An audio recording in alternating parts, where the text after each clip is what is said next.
Você acha que a fake news atrapalha o trabalho da ciência? Não atrapalha a ciência em si, né, Cauã? A ciência continua sendo feita da melhor maneira possível, mas acho que atrapalha muito a compreensão da ciência do que o público tem, né, que as pessoas têm. Isso que é o mais grave, porque essa coisa que a gente está vendo o tempo todo agora na pandemia, por exemplo, essa coisa de ficar medindo temperatura no pulso em vez de medir a temperatura na cabeça, né? O pessoal acha que vai fazer mal para a glândula no cérebro. E não tem base nenhuma. É um negócio aparentemente inofensivo, só vai dar uma medida meio errada às vezes da temperatura. Mas pode ser muito, muito pior, assim.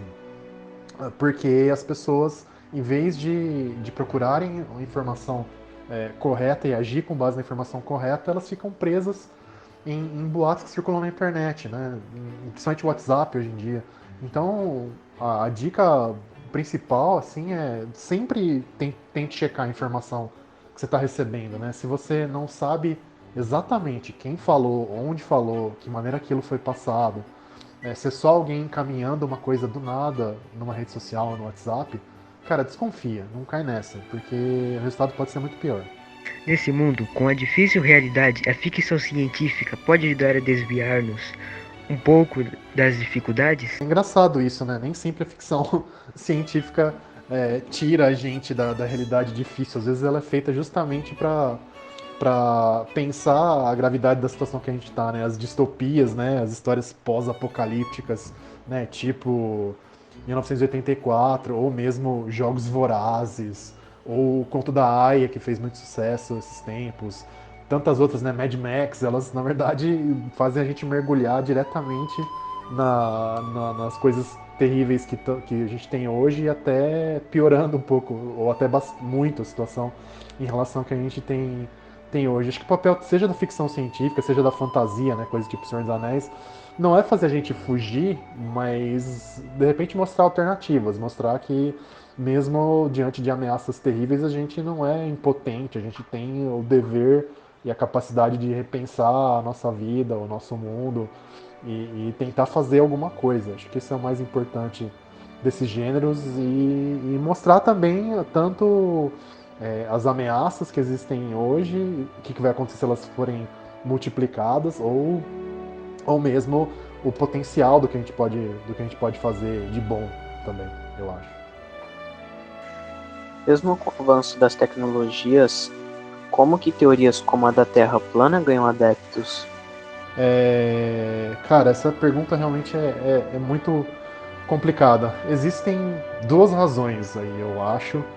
Uma é que as pessoas têm essa necessidade, às vezes, de mostrar que elas não são enganadas, né? Que elas conseguem procurar os verdadeiros motivos, as verdadeiras razões por trás do mundo ser como é, e aí só que elas fazem isso sem realmente olhar as evidências, os fatos, os dados, e para se diferenciar até dos outros, elas acabam entrando nesses grupos às vezes, fechados de gente que compra conspirações, que acha que o mundo tem uma coisa por trás sendo controlada, controlando as pessoas, controlando a humanidade. Esse é um ponto. E o outro ponto que a gente tem visto muito, infelizmente, no caso da Terra plana, é o fundamentalismo religioso. Infelizmente, né? Eu sou uma pessoa religiosa, eu sou católico, acredito em Jesus e tudo mais, mas a gente vê no caso da Terra plana que muita gente, com base numa interpretação literal da Bíblia, ou seja, olhando aquele texto da Bíblia dizendo que aquilo tem que ser exatamente igual ao que está escrito sem tirar nem pôr, o que é meio bobagem, porque para começar aquilo foi traduzido, poucas pessoas estão lendo hebraico e grego para ler a Bíblia, mas tudo bem. A pessoa, com base naquilo, vai achar que então que a Terra é plana, sendo que dá para interpretar aquilo de várias maneiras. Então, esse elemento justamente do fundamentalismo religioso tem sido importante também, tanto fora do Brasil quanto aqui. Eu acho que são esses dois fatores principais. Bom, conte-nos um pouco sobre a tradução, né, de Tolkien.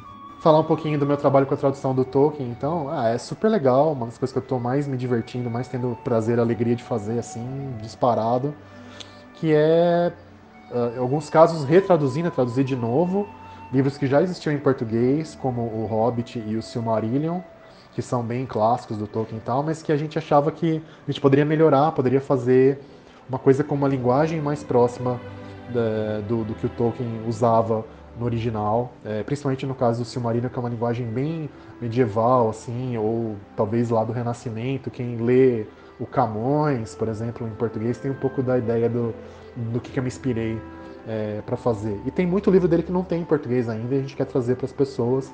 É uma riqueza muito grande, né? Além da complexidade do mundo dele, são textos muito bonitos e muito inspiradores. Eu acho que vai ser um legado muito bacana para deixar para as pessoas aí. É bom ou ruim preferir e ter interesse por obras estrangeiras, ignorando muitas vezes a cultura local? Não, eu acho que assim, é importante sempre, como tudo na vida, é o equilíbrio, né?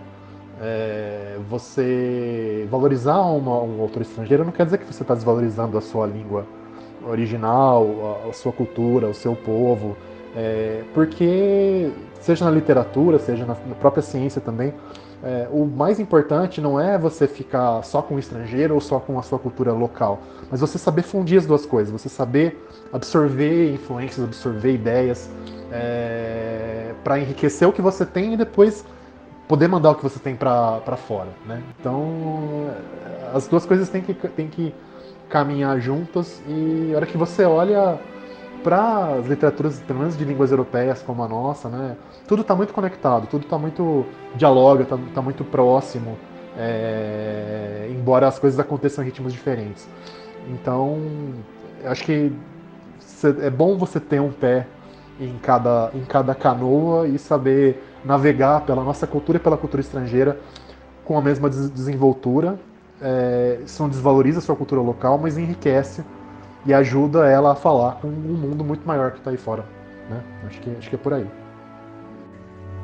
Bom, dentro do ambiente escolar, o que falta para os estudantes gostarem de estudar? O que falta para os estudantes gostarem de estudar, cara, se eu soubesse essa fórmula mágica, eu resolvia muita coisa no mundo, né? Putz, bem que eu gostaria de saber, assim. Mas, não sei, o que eu tenho na minha cabeça, eu sou suspeito porque eu sempre gostei de estudar, né? Embora eu tivesse dificuldade com algumas coisas como matemática ou física, mas em geral me dava bem e gostava do que eu fazia. Mas eu acho que talvez sejam duas coisas. Eu gosto de falar duas coisas, como vocês viram. Por um lado, eu acho você mostrar a relação daquilo com a vida do aluno, né? E de fato, embora a gente não ache, tudo que a gente aprende, ou muito do que a gente aprende na escola tem sim uma relação, um impacto para entender o nosso mundo e para agir com a cabeça bem formada no nosso mundo, né? Por que serve esse negócio de DNA? Pelo menos para você saber, se você tiver fazer um teste de paternidade um dia, onde você vai estar entrando, né? Ou por que serve saber o que é um vírus? Por exemplo, para você não tomar antibiótico quando você está com uma infecção viral. Não adianta nada você tomar antibiótico, se for uma bactéria. E por aí vai, né? Acho que se a escola conseguisse aumentar mais esse elo entre o que tem no dia a dia das pessoas e o que as pessoas aprendem, seria uma coisa boa. E acima de tudo, a aventura de conhecer coisas novas, de entender como o mundo funciona, mostrar como isso pode ser fascinante, intrigante e mexer com a cabeça da gente, ampliar a cabeça da gente.